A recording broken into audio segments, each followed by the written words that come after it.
Hello, everybody. It is Wednesday, July 20th. I believe that's today. It is 10 a.m. here in New York City, and I see a few of you have joined. So if you can hear me, I would love it if you would just type a note into the chat box so I know that I'm coming through loud and clear. And let's see, it looks like we have Lynn, Kathy, Gavin. Great, thank you. I appreciate that, Kathy. I will start the presentation in just about 30 seconds. I'll give people a chance to arrive, but let me just start by saying that I'm very grateful to have you here with me today. I had an interesting experience this morning in that I got up very early to do a radio program for a station in the UK. So if I look a little bit more tired than usual, that would explain it, since it was for their morning show. So it was quite early here in New York City. So I will go ahead and get started. Let me introduce myself. My name is Mary Schiller, and I am a 3 principles based coach and the author of 2 books. One is called The Joy Formula, and the other is called Mind Yoga. I also have an academy online with lots of online classes called the Mind Yoga Academy. And I teach mind yoga workshops to individuals and groups virtually all over the world. And I feel very privileged to be able to do that. So this webinar is all about how to solve any problem and solve it much faster and much easier than you might believe possible. And this is going to be a very interactive conversation. It's just me on camera, no fancy slides. And anytime you have a question or comment, you can feel free to post it into the chat box, and we'll make it a very interactive conversation. And I'll have a few questions for you along the way as well. And we should go for about 45 minutes. And that should give us plenty of time to go through what I would like to share and to answer any questions or comments that you may have. So thank you for being here.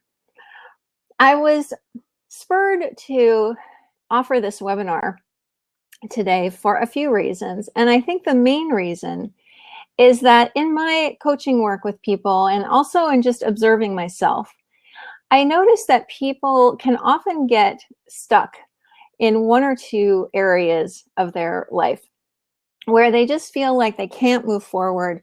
They feel like there's something holding them back, and they're not really sure how to kind of get around this thing. It almost looks like a physical obstacle to them. So if you'd be so kind and you feel like sharing this for yourself, I'd love to know what prompted you to sign on to this webinar today. And if there is a problem or problems in your life that seem like they just can't be solved, or that they've been sort of hanging around for a long time and you can't quite get around them. So if you'd like to share that in the chat box, that would be superb. I can share a couple of mine with you. Before I came across the understanding that I now have of something called the 3 principles, for me, one of the biggest areas of my life that was problematic was stress by far. I was a very anxious person. I was pretty much consumed every day by stress. I had a lot of thoughts about money that kept me awake at night. And I also was just generally stressed by pretty much anything going on, whether it be work or even just a simple thing like my commute to work I'd sometimes feel stressed. And as a result of having all that stress, a lot of the sort of day-to-day things that I had to deal with sometimes seemed very hard for me to cope with. So one area of my life that was a particular struggle was just generally my finances. I would get very anxious if I had to do anything related to managing money or doing my taxes, and I couldn't seem to figure out how to do those things very well. It was a real struggle for me to approach those topics with any sort of a clear mind. And I really, really felt stuck. I felt like somewhere along the line, I had missed that lesson in life or something, and that everybody else knew how to do it better than I did. Gavin has an issue with smoking for 58 years. Oh my goodness, Gavin, that's a long time. And I can see why you find that stressful. I have had many friends and acquaintances who have tried to quit smoking and have really struggled with that. So I think what we're going to talk about today is going to be helpful in that regard. At least I hope it will. So I really was caught in what seemed like a vicious circle inside myself, especially related to financial matters, where I would, focus on the problem and try to solve it. Let's say there was some kind of cash flow problem, and I would just focus all of my attention on it. I would do other things that people told me to do, to manage my money and things like that. And I tried to change my money mindset, and I spent money on programs like that, ironically, but I couldn't seem to solve this problem of feeling really stressed out about money and therefore not managing it very well. Another area of my life that was an area that seemed pretty insurmountable for quite a long time was my marriage. My husband and I had some pretty serious problems a few years back. We've been together now for 19 years. We're still married. But about, 5 years ago, 4 to 5 years ago, we were really struggling to the point where we separated for a time. And it really wasn't until sometime last year, I would say, that I started to figure out what had really happened back then and why we felt so stuck in our relationship. So tell me if this sounds familiar to you by a show of hands in the chat box. You'll have some kind of problem that you're trying to come up with a solution for. You focus a lot of attention on it. It takes up a lot of space in your mind and during your day. You may try to make decisions regarding this specific problem or come up with a solution by writing, pros and cons lists and things like that. And you may also just sort of keep pushing on this particular thing. I can think of another area where I used to struggle with something that seemed like it was never going to move, and that was in the area of writing. I had always made my living as a writer, so it seems odd that I would have a problem around that. But when it came to writing my own books and not writing for other people, that seemed like something that I just wasn't able to do. I would try to do it and I would try to push through it, but I couldn't make that block go away. And I kept thinking that if I just, focused my attention on it and I gave it a lot of presence in my mind, that would be the thing that would help me to solve the problem. And what I've learned recently is that, like most people, and perhaps like you, I was making an innocent mistake when I was trying to solve problems. And that was that, as counterintuitive as it may seem, really focusing in on a problem and trying to find a solution for it is about the least effective way to actually find a solution for it. I've seen this happen over and over again, especially in workplaces where I've been. And maybe this sounds familiar to you. If it does, give me a shout in the chat box, where a group or a team or an organization will have a problem that they're trying to solve. So what they do is they generally will have some sort of meeting, or they'll have a brainstorming session where everybody sits down in a room, writes out their ideas on a whiteboard. They look at everybody's suggestions, and then they decide on a course of action. Or they might go through this kind of thing several times. There might be a series of meetings like this where people, input, and then there's some kind of output at the end. And I don't know about you, but I can't really think of many examples in the workplaces where I've been where that actually resulted in a good solution to whatever we were dealing with. Most of the time, it would be sort of a short-term fix that may have looked like a permanent solution, but it never really was.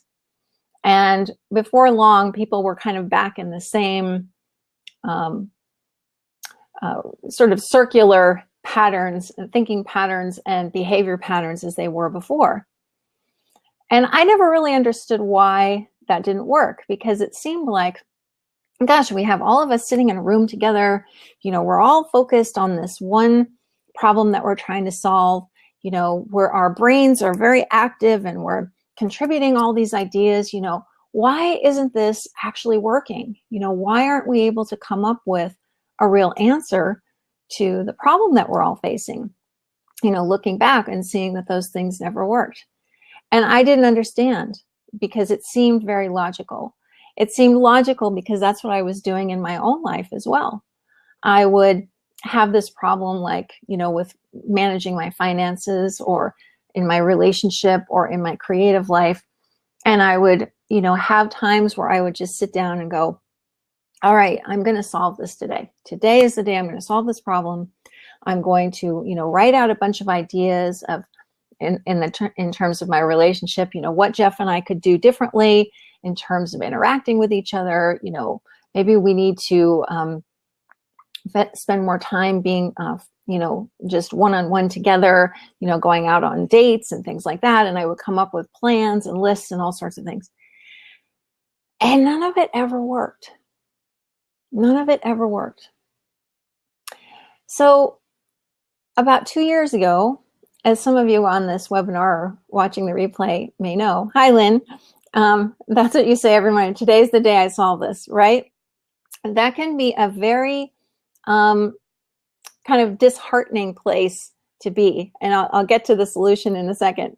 It can be very disheartening to wake up day after day with the same thing kind of hanging over your head. And you keep wondering, what is it that I am either doing wrong or that I'm not doing that is making this thing sort of hang around and hang around and hang around. And, about 2 years ago, as some of you know, I came across what we call the 3 principles, and I've been coaching people in these principles since then. But I have to say that it really wasn't until about a year ago that I finally started to see how a specific part of understanding these principles is very, very, very useful in solving problems, even problems that seem like there maybe isn't a solution, or that have been hanging around for so long that they just seem like they're part of your life and you just got to accept that they're there. That's pretty much the conclusion that I had come to at one point, was that, okay, well, in terms of money, I guess I'm just always going to be stressed about money, and I'm never going to be able to manage it well, and I just need to accept that about myself.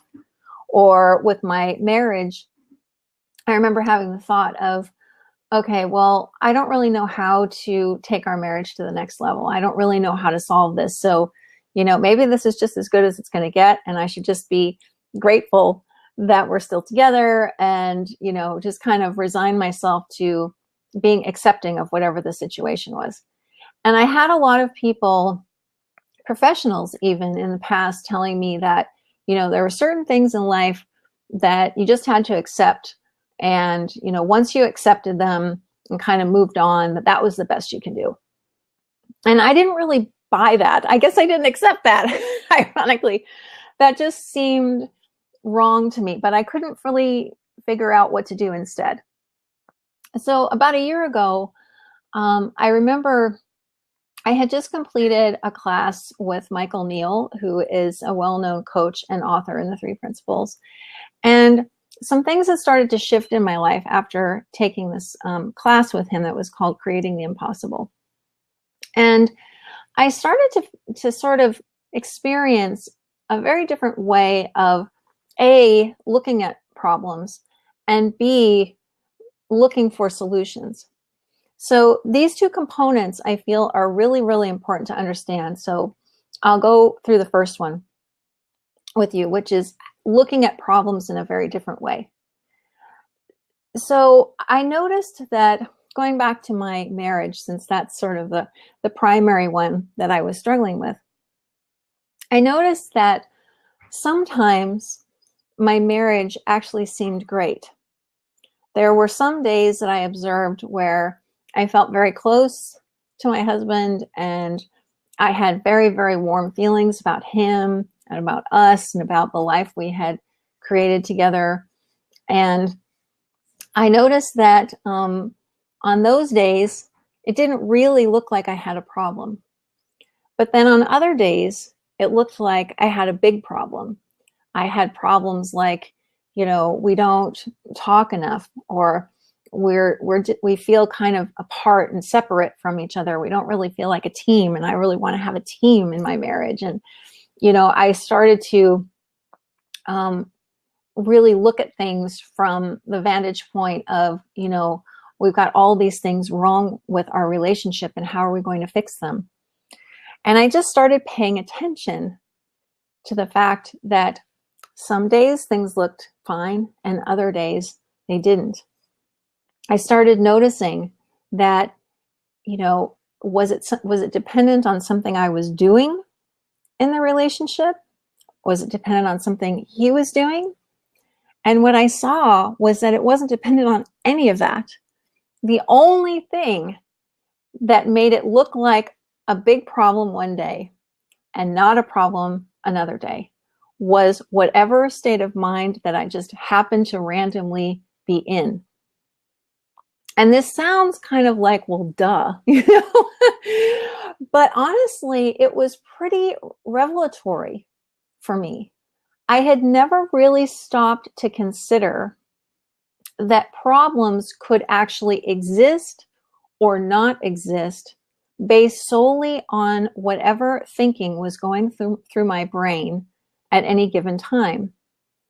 And by that point in my understanding of these principles and how thought works, I was realizing that thought was very random, that I really couldn't control it, I couldn't predict it, and I couldn't really manage it. That thought was kind of just doing what it was doing, and I was kind of along for the ride, and that I didn't really have to get engaged with whatever thoughts came through my mind if I didn't feel like it.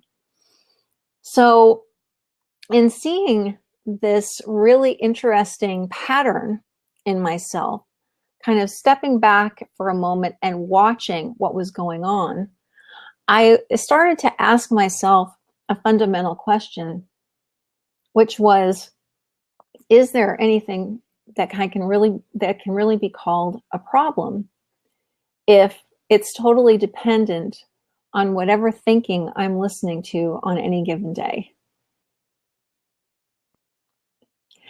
And I'm pausing because that was very big for me. And I don't know if that's hitting you in the same way that it hit me, but it wasn't like I was denying that some days I felt like I had a problem. It was more like I saw the origin of that problem was not something outside of me, but was actually something inside of me. And once I saw that, things that had looked insurmountable started to look like they had as much substance as air, because thought doesn't have any weight to it. So that was my first big shift in seeing what problems actually were, was understanding that they were coming from momentary, that's a very key word, momentary thinking that I was having, that I was giving weight to and listening to. And other days, maybe those thoughts weren't coming in, or if they were, I just wasn't listening. And the second thing, which was really what was on my mind when I set up this webinar, was, okay, let's say there is something that I do want to change about my life. You know, maybe I don't necessarily have to see it as a quote unquote problem, but let's say there is something that I want to be different. Let's say that I do want my marriage to be different. I want it to have some new spark in it. Or let's say that I do want to find my creative self and be able to write my own books and things. You know, how do I do that then? If I no longer really see these things as problems to be solved, then what do I do? Well, as I mentioned a few minutes ago, most of us look at problems, and we think we have to sort of dive into them. And that somewhere in there, through recombining old ideas or something, we're going to find the answer. And so we spend a lot of time focusing. And what I found out in particularly the last 6 months, is that is not an effective way to solve even very big problems. And what I found, excuse me, that is really helpful instead is not necessarily ignoring them, but if I have any sense of urgency about something, I immediately take a time out and I say to myself, okay, I've got some really intense and powerful thinking going on about this stuff. I'm not going to find a solution when I'm in this kind of stressed state of mind. So I'm just going to let this thinking move on through, go on by, and wait for some space to open up. And I can't even begin to tell you what a difference it's made, not only in terms of finding answers to long-standing questions and problems, but also just in the general quality of my daily life. So I'm no longer following the urgent, white rabbit in my mind who's telling me I need to go down this hole and that maybe the answer that I'm looking for will be in there. I'm not doing that anymore. What I'm doing instead is I'm seeing the rabbit kind of, saying, time's running out. And I'm kind of going, yeah, maybe not though. I don't really want to listen to that today. I think that there might be something else for me to listen to other than that urgent, prodding sort of sensation that we can get sometimes. So I'd like to pause there, and I'll continue on the second point. But I'm wondering if you want to type something in the chat box, if there's anything in what I've said that has resonated with you in terms of particularly how one day something can seem like a very big deal and another day it doesn't even cross your mind. And, that's really what got me wondering about what problems actually were and whether or not I needed to even approach them the same way that I had been. So I would love to hear. Kathy, I hate having things hanging over my head. So if I know I have to deal with it, it's hard not to. I really get that. And what I think I saw for myself, and I'm hoping this is helpful to you, is that if I had the sense that something was hanging over my head and that I had to urgently deal with it, it wasn't actually true. It wasn't actually true. That I was being tricked by kind of stressful, urgent thinking that was telling me, this is something you must deal with right now, Mary. You have to deal with this right now. I started experimenting with that. And I started asking myself, do I really have to deal with this thing right now? Is this really hanging over my head?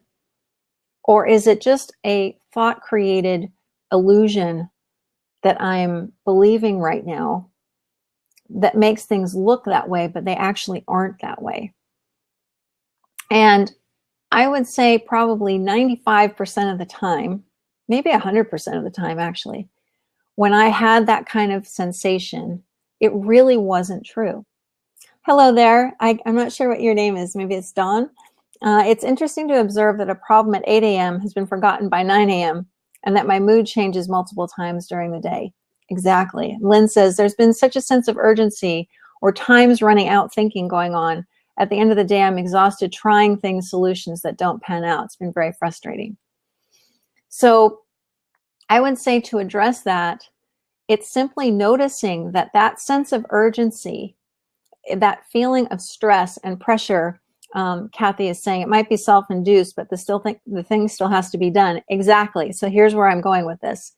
So it's important to notice that that sense of urgency, that stressful feeling that you get, is really an illusion that you don't have to listen to. And when you see that, and when you can go, you know what? My thinking right now is telling me that I should be stressed and pressured, but what happens if I just don't listen to it? What happens if I just don't listen to it? And I can't even begin to explain the incredible difference this has made for me. Because when you do that, when you simply say, you know, I don't really feel like listening to that kind of stressful thinking right now, and you kind of look away from it, what you do is you look in a new direction, which is where the solution actually is. It's where the solution actually is. So when that feeling of stress is lifted off, it's like the blinders come off as well. And the thing, Kathy, that has to get done suddenly either can be done by someone else, or as Dawn just said, maybe it doesn't need to get done at all, or an answer will become so obvious, you may wonder why you didn't see it sooner. This has happened to me so many times, it's almost embarrassing. It's almost embarrassing. Where, you know, like with my relationship with my husband, let's say, when I first started to try this out, and I would say to myself, I'd have that stressful, gosh, I really got to solve this problem with him today. It's just really getting to me, whatever it happened to be at that time. And instead of kind of diving in there with those things and feeling like this was something very urgent, I just would step back from it and I'd go, no, I don't really feel like doing that today. I don't really feel like being in that urgent state of mind. So where else can I be? And it was so interesting because things that had been problematic between us just kind of gently started to fall away. You know, we used to argue quite a bit, ironically, or maybe not ironically, about finances. And I noticed that my stress around money started to fade. And then our conversations about money started to fade away. And it was replaced by a sense of ease, where if something came up that we did need to deal with, that still had to get done related to money or finances, we were in a much better emotional and mental place to allow that to happen. I can give you a perfect example of that, which happened earlier this year, where we had some very unexpected large bills that we had to deal with. And we were really, for about maybe 2 or 3 minutes, both of us were in that urgent state of mind. Like, oh my gosh, this is really a disaster. What are we going to do? What are we going to do? And we were kind of staring at each other and panicking and going, oh my gosh, this is terrible. You know, this is like the worst thing ever right now. What are we going to do? And then after about 2 or 3 minutes, we looked at each other and said something like, you know, we don't have to listen to all that stress and urgency at the moment. We can take a step back from that and just kind of let those thoughts go by and see what comes up. And within about a half an hour, we had an idea that, interestingly enough, was the same idea. We both came to the same conclusion. We didn't know if it would really work, so we made a couple of calls to see if it would work. And within an hour, we had a solution to a problem that really looked like there was no way out. It really looked big and like scary and awful. And literally within 60 minutes, we had it sorted out. So that was a really poignant example to me of how this can actually work in real life, not just in theory. I think that where people can get tripped up a little bit is that we can sometimes feel like if we're taking our eye off the ball, as they say, if we take our focus off of something that looks like a problem we have to solve, that it's not going to get solved and it's going to just get bigger and bigger and bigger. Is that what it seems like to any of you on this webinar today? That if you take your eye off the ball, that it's going to drop or something bad's going to happen? Lynn, yep. I used to be that way myself, where I was really like, if I am not focused on this thing, it's just going to get out of control and, it's just going to get worse. And then I'm going to have to come back later and deal with it. And it's just going to be a bigger mess. And I'm happy to tell you that in the year or so that I've been kind of playing with this, I've found that just the opposite is true. And that, yeah, especially finances, Lynn, I can so relate to that, where I had always felt like if I wasn't like hyper vigilant and diligent about certain aspects, particularly of finances, that things were just going to completely disintegrate before my eyes. And we have had personally some pretty big ups and downs in that area over the last 9 months through things that were not in our control, because how much of life is in our control anyway? And I've just noticed that the less that I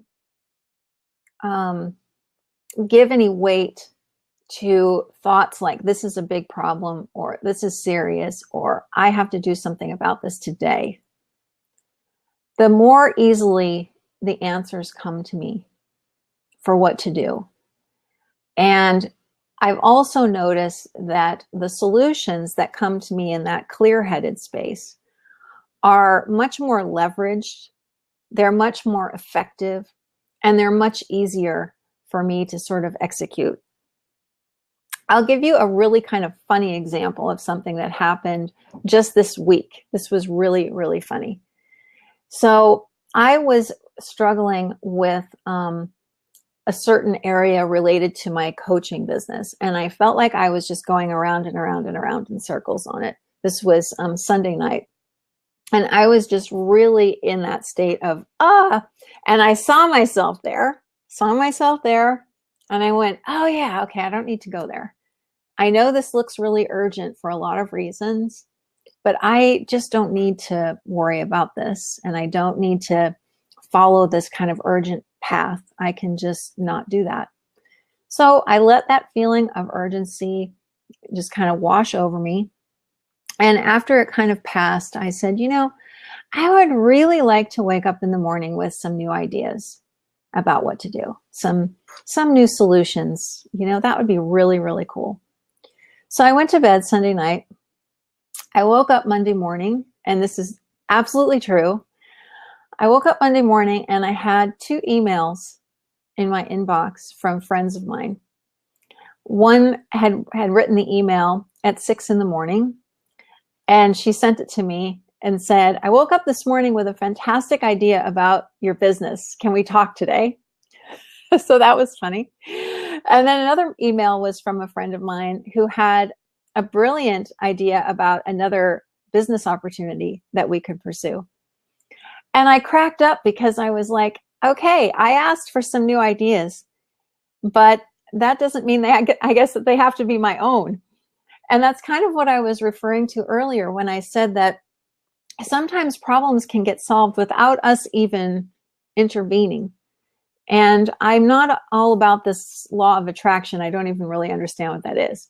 But what I am interested in looking at is that when I am able to be in this clear space, that's really our default. When I'm able to, just say, I don't really want to be stressed about this. It's really not necessary. And I kind of fall back into that beautiful, clear spaciousness. The opportunities that may have been in front of me all along become more apparent. That's how it seems to me. In the past, if I had gone to bed all worked up, I might have woken up the next day and seen those emails and thought, I can't do that. I mean, I don't want to, go down that road. That just doesn't seem like a good solution. I might have been in that kind of space.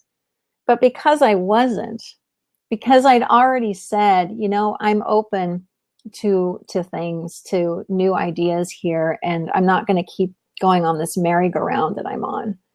Those opportunities that came into my inbox looked like something I wanted to answer and maybe say yes to. So the work of solving problems doesn't have to be all on our shoulders. And when we are able to say a gentle no to that urgent, stressful thinking, and realize that we have at our disposal an infinite number of possible solutions, whether they come from us or they come from other people, it's a lot easier to live in a state of ease instead of a state of distress. So I'm going to pause there for just a moment and see if anybody has any comments or questions for me. Kathy, can you touch on how this applies to a habit or addiction like quitting smoking? As Gavin mentioned, yes, absolutely. So it seems to me that habits and addictions are a function of a couple of things. And this is not my area of expertise, but this is the way that it has started to look to me over the past couple of years. It seems to me that they're pretty similar in that they are being used as an escape from a feeling. So let's say we're having a stressed out sort of feeling. We might reach for a substance of some kind to try to help ease that feeling. And that is simply a misunderstanding of where that feeling is coming from, and how that feeling will come and go.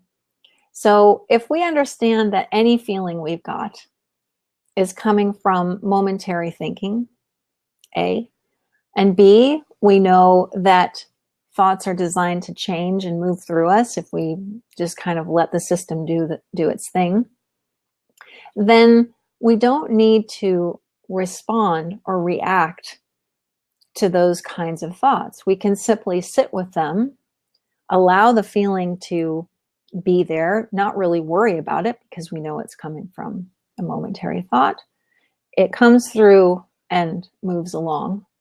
And then the urgency to make it stop is not present anymore. I think that I never had any issues with addiction or anything like that. Before I came across these principles, I was really suffering from post-traumatic stress disorder. And I'm actually kind of surprised that I wasn't reaching for, food or alcohol or whatever it might have been to try to ease that. I wasn't doing that. But a lot of people do. A lot of people try to ease their own suffering by using something, whether it's, smoking or shopping, to try to make themselves feel better. But the truth of the matter is that that's like, going to see the dentist when you have a broken leg. The two things are not connected. There's no way that food or a cigarette or alcohol is really going to have any effect on our feelings, because our feelings aren't coming from anything out here. They're coming from just momentary thinking that if we can learn to just sit with it and not worry about whatever that sensation is, it will move along, because that's what it's designed to do. So to me, it seems like the way to break those habits is to simply see that that's what's happening. And that the beauty of the way human beings are designed is that our natural setting is one of calm and clarity and peace. And all we have to do is kind of wait out a feeling that we might not like for the moment, but it will pass, because that's what we're designed to do. And that's what I saw for myself. That was how my symptoms of PTSD ended very quickly because I just saw that I didn't have to worry about it, that it would move along on its own. Lynn is asking, how much of life is in our control? How much do we plan or direct our life? Do we set intentions and then let go, or do we wait in silence for fresh ideas? Wow, what a rich question. This is how it looks to me after being in this conversation now for a couple of years. It looks to me like we have almost no control over life with a capital L. But what we can control, in a way, is our experience of it. And the way we can control, and I'm using control in quotes, that is through this understanding. It's through seeing that my experience is being generated from within myself. And that is ultimately completely freeing. And as a result, it allows me to do the things that I want to do.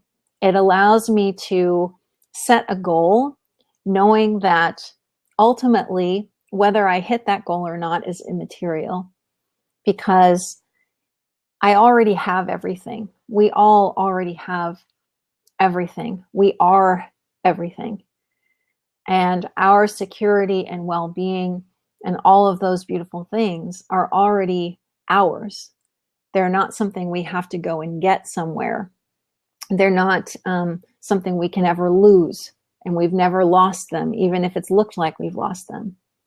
And so with that as a foundation, you're free to live your life and do the things that you want to do, because there's no outcome that has to happen for you to have a great life, if that makes sense. So I used to think that the peace that I was after was something that I had to go and find somewhere. And so I tried to set goals that would get me there. When I realized in a big way that I was the source of peace, then it was like, oh, wow, okay, I already have peace and happiness and all these things just by being here, just by being human. Then what do I really want to do with my time? Like, what would be fun? Because I'm not risking anything. I already have everything. So now what do I want to go do? So it really is the most freeing possible thing, is to realize that there's nothing we have to go and seek anymore, that we already have it. So now it's more like goal setting can be like a game and fun.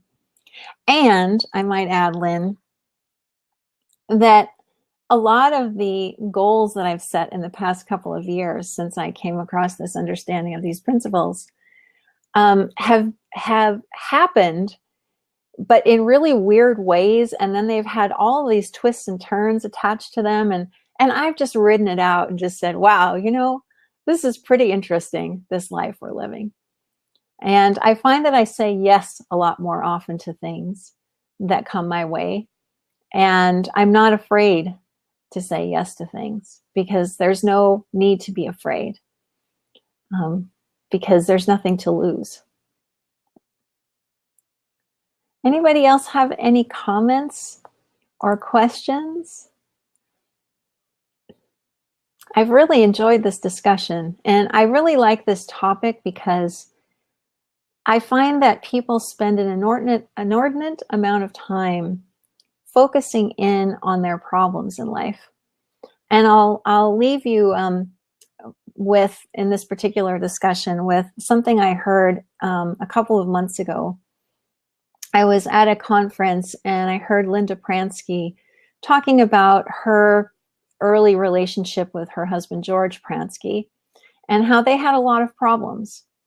And Linda was saying in this presentation that at one point she went to talk privately with Sydney Banks, who was the person who originally described these three principles. And she went to him and said, Sid, you know, I've got a big problem. You know, George and I are not getting along. We're thinking of splitting up, and I just don't know what to do anymore. It just seems like a dead end. You know, what do I do with this? What do I do? And she said in this presentation, she said, you know, Sid said to me, Well, Linda, was there ever a time where things were good between you and George and you had really good feelings and, you know, everything was really nice and your feelings towards George were very warm and loving and friendly? And she said, well, of course, that's why we got together in the first place. And Sid's response was, well, then do more of that. And the reason I love that so much is because it's pointing to what I've been trying to convey in this presentation, which is that if we are going towards the stressful, you know, urgent, got to do it now, got to fix this now, that's not where the answer is. You know, Sydney Banks always says it's in the feeling, and other 3 principles people say it's in the feeling. And now I really understand what that means. It's in the good feeling. It's in the feeling of freedom. It's in the feeling of possibility and opportunity. That's where the answers are. And that's where real life is. And if we keep going down the rabbit hole of stress and, you know, trying to solve things and feeling very tightly wound and like we're gripping life like this, we're never really going to have that freedom feeling that is our birthright. And it's where the solutions are. So before I close really, really quickly, I have one last thing to say on that. I do have a couple of classes. Thank you, Lynn. I do have a couple of classes coming up in the Mind Yoga Academy. If you are interested in them, they're at www.mindyogaacademy.com. One starts this Saturday. It's a week-long class about solving a big life problem. It's called Break Through and Break Free. And I just concluded the first run of that class and had a wonderful time with the people in there. It's just a 1-week class where we meet live in conversation 2 Saturdays, and we have a discussion in between.